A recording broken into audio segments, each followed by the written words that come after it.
आप आए चौधरी देवीलाल के प्रति अपने श्रद्धा सुमन अर्पण करने के लिए मुझे बहुत प्रसन्नता है कि आपके साथ कंधे से कंधा मिला करके मैं भी उनके जन्मदिवस पर उनको समर्पण भाव से सम्मानित करूंगा और आपको ये वायदा दिला करके जा रहा हूं कि आप लोगों के सहयोग और समर्थन से जब हरियाणा प्रदेश में आपकी पार्टी की सरकार बनेगी, जो पूर्ण रूप से निश्चित, आज हर आदमी की ज़बान पर एक बात है कि जब भी चुनाव होंगे हरियाणा प्रदेश में इंडियन नेशनल लोकदल पार्टी की सरकार बनेगी। उर्दू का एक मुहावरा है, आवाज़ ए खलक नगाड़ा ए खुदा, कि जनता की जो आवाज़ होती है वो भगवान का नगाड़ा होता है। निश्चित रूप से आपकी सरकार बढ़ेगी और सरकार बनने के बाद मैं आपकी सारी दुख तकलीफ और मुसीबतों का निवारण करने का काम करूंगा। ये मेरे कहने की आवश्यकता नहीं। अगर अतीत में हमने अच्छे काम किए हैं तो भविष्य में और ज़्यादा अच्छे काम करेंगे। हम बेरोजगार युवकों को रोजगार प्रदान करेंगे। आपके बीच में 10.5 साल के बाद आने का मुझे अवसर मिला है। कांग्रेस पार्टी की सरकार ने एक साजिश और षड्यंत्र करके मुझे 10 साल के लिए जेल भिजवाने का काम किया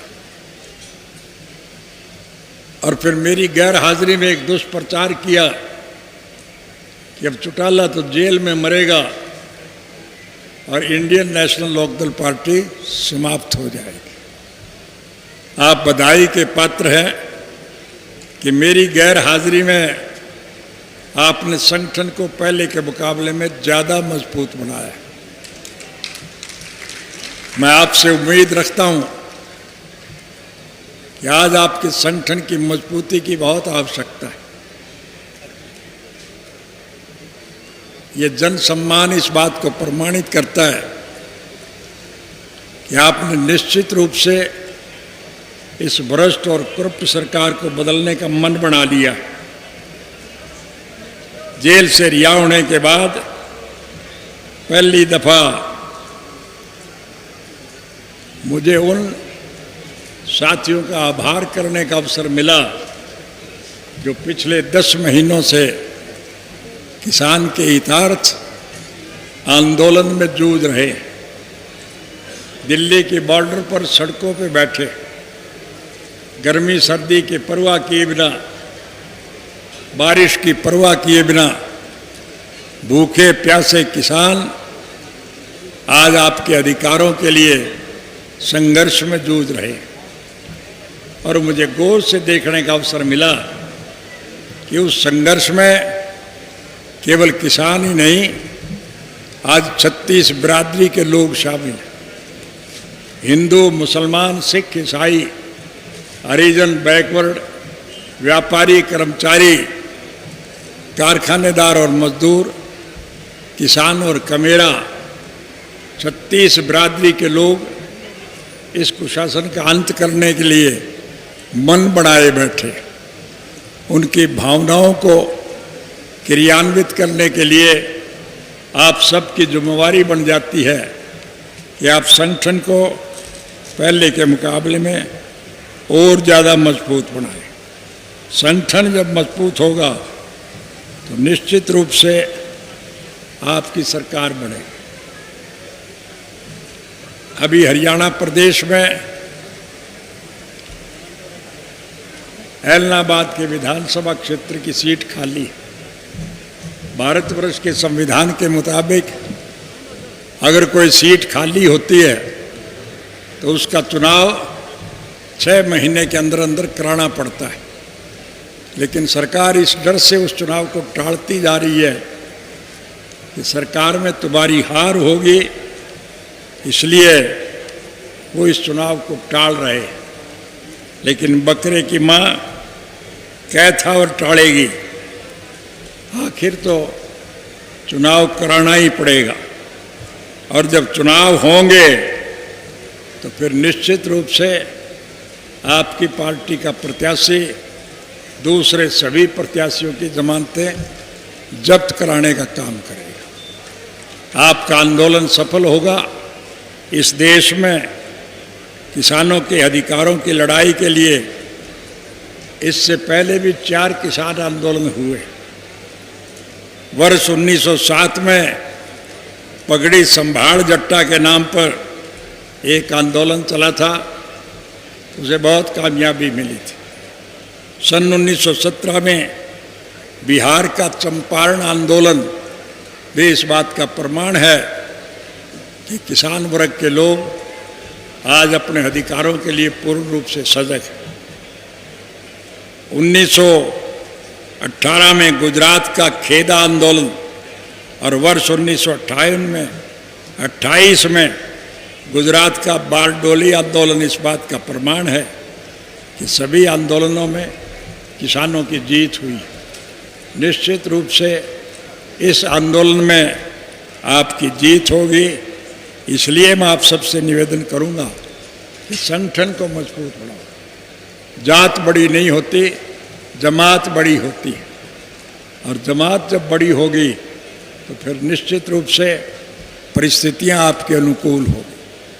सरकार आपकी बनेगी, और जब आपकी सरकार बढ़ेगी तो देसी भाषा में आपको एक बात कह के जा रहा हूँ, राज बना लो फिर थारे सारे खोट में काट दो, कोई दिक्कत और कठिनाई नहीं।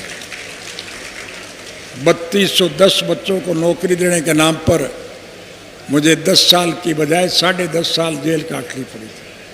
अब के मैं आपसे वायदा करता हूँ कि सरकार बनने के बाद हम हर पढ़े लिखे युवक को उसकी योग्यता के मुताबिक सरकारी नौकरी देंगे, चाहे कोई हिंदू है, सिख है, मुसलमान है, ईसाई, चाहे हरिजन है, चाहे बैकवर्ड है, चाहे व्यापारी है, चाहे कर्मचारी है, चाहे मजदूर है या किसान है, चाहे किसान है या कमेरा है, हम सबको उसकी योग्यता के मुताबिक नौकरी देने का काम करें। और गांव का और शहर का जो कोई आदमी अच्छे पद पर बैठेगा फिर वो गांव की भलाई की बात सोचेगा कि नहीं सोचेगा। इसलिए योग्य लोगों को अच्छे पदों पर बिठाने का काम हम करेंगे। चाहे उस योग्य बच्चे के माँ बाप ने किसी कारणवश मजबूरी में आके वोट कहीं भी दिया हो, हम इसमें वोट की राजनीति का दखल नहीं माने। किसी योग्य माँ बाप के गलत निर्णय की वजह से उसको सजा मिले, हम इसके पक्षधर नहीं हैं। हम हर बच्चे को नौकरी देंगे, चाहे मुझे बाद में फांसी टूटना पड़े, मुझे उसकी कोई चिंता नहीं है। मैं चाहता हूँ हरियाणा को सम्मान मिले, हरियाणा का किसान और कमेरे को रोजगार मिले, हरियाणा का आपसी भाईचारा मजबूत हो, और जब 36 जात के लोग इकट्ठे होंगे तो फिर जात पात का जहर फैलाने वाले इस लुटेरी सरकार का पतन निश्चित रूप से होगा। फिर आपकी सरकार बनेगी, और जब आपकी सरकार बनेगी तो फिर आपको अनेक प्रकार की सहूलियात और सुविधाएं मिलेगी। इसलिए आप इतनी भारी संख्या में आए, ये कोई पहला अवसर नहीं है। जब भी हमारी जनसभाएं होती है इसी प्रकार का अपार जनसमूह हमारी सभाओं में आता है। मैं देखता हुआ आया हूँ, जितने लोग यहाँ सभास्थल में उपस्थित है उससे दोगुनी संख्या में लोग सड़कों पे है, वो पहुँच नहीं पाए हैं अब तक। इसलिए लोग 70% नहीं 100% आपके साथ है। उन लोगों का साथ जुटा लो जो रूठे हुए हैं, रास्ता भटक गए हैं, जो गुमराह हो गए हैं, उन्हें पुचकार करके पार्टी में शामिल करो। और जब आप सब लोगों को जोड़ोगे तो फिर निश्चित रूप से आपकी सरकार बनेगी, और जब आपकी सरकार बनेगी तो फिर आपको सम्मानजनक जीवन पैदा करने का अवसर मिलेगा। ये मैं आपसे वायदा करके जा रहा हूँ। दोस्तों, मेरे कहने की आवश्यकता नहीं। अगर अतीत में हमने अच्छे काम किए हैं तो भविष्य में और ज़्यादा अच्छे काम करेंगे, ये आपके मन में विश्वास होना चाहिए। यही सब बातें करने के लिए आज स्वर्गीय चौधरी देवीलाल जी के पवित्र जन्म दिवस पर हम सब लोग इकट्ठे हुए हैं। जहाँ उनके श्रद्धा सुमन अर्पित करते हैं वहाँ हम संकल्प लेकर के जाएं कि हम चौधरी देवीलाल की नीतियों का अनुसरण करें। किसान आंदोलन कभी फेल नहीं हुए। इतिहास गवाह है 1907 में पंजाब में एक आंदोलन समाप्त चला था, पगड़ी संभाल जट्टा, और 1917 में जींद में एक आंदोलन चला था, उसमें भी किसानों ने लड़ाई लड़ी थी। 1918 में फिर जींद के एक आंदोलन हुआ था और 1928 में फिर देश के अंदर एक आंदोलन हुआ। चारों आंदोलनों में किसानों को सफलता मिली थी और ये जो 5वां आंदोलन है इसमें निश्चित रूप से आपको सफलता मिलेगी। आप हौसला रखो, डटे रहो, मैदान आपके हाथ में होगा, सरकार आपकी बनेगी और जब सरकार आपकी बनेगी तो फिर निश्चित रूप से आपको सारी सुविधाएं मिलेगी। अब आपको 4 साल इंतजार करने की जरूरत है। ऐलनाबाद का चुनाव निश्चित रूप से आपकी पार्टी का प्रत्याशी जीतेगा और आपकी पार्टी के प्रत्याशी के मुकाबले में जो लोग भी चुनाव लड़ेंगे उन सब की जमानतें जब्त होगी। इंडियन नेशनल लोकदल पार्टी का उम्मीदवार भारी मतों से विजयी होगा और फिर सरकार में भगदड़ मच जाएगी, इस सरकार में खलबली मच जाएगी, गठबंधन टूट जाएंगे। जो इनके चुने हुए साथी हैं वो इनको छोड़ करके हमारे साथ शामिल हो जाएंगे और जब सरकार अलपमत में रहेगी तो फिर निश्चित रूप से मध्यावधि चुनाव होंगे और मध्यावधि जब चुनाव होंगे तो फिर हरियाणा प्रदेश में आपकी सरकार बनना निश्चित है और जब आपकी हरियाणा में सरकार बनेगी तो उसका अनुसरण देश के दूसरे हिस्सों की सरकारें भी करेगी। सारे देश में परिवर्तन आएगा और इस परिवर्तन का श्रेय हरियाणा प्रदेश के बहादुर और जागरूक मतदाताओं को मिलेगा।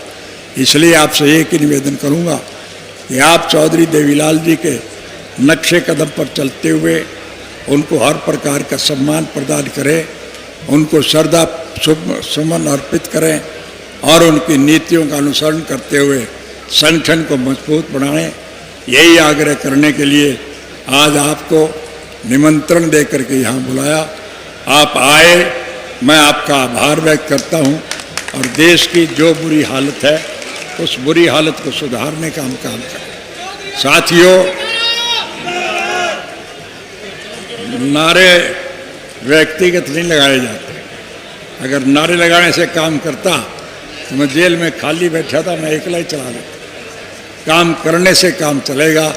साथियों, हमारी सरकार के वक्त में जो सुविधाएं हमने लोगों को दी थी उससे ज़्यादा सुविधाएं हम देंगे, ये मैं आपसे वायदा करके जाता हूँ।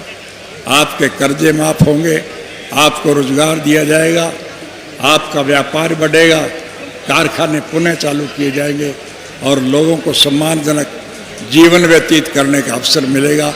यही कुछ बातें करने के लिए आपको निमंत्रण देकर के यहाँ बुलाया। आप आए, मैं आपका आभार व्यक्त करता हूँ और एक बात आपसे खास तौर से कहना चाहूँ। आज सारा देश महात्मा गांधी को किस नाम से याद करता है आपको ज्ञान? महात्मा गांधी को सारा देश राष्ट्रपिता के नाम से याद करता है कि नहीं करता? और चाचा नेहरू को ये देश, पंडित जवाहरलाल नेहरू को ये देश चाचा नेहरू के नाम से याद करता है। इसी प्रकार से चौधरी देवीलाल जी को ये देश ताऊ के नाम से याद करता है और ताऊ की भूमिका अच्छे ढंग से रही है।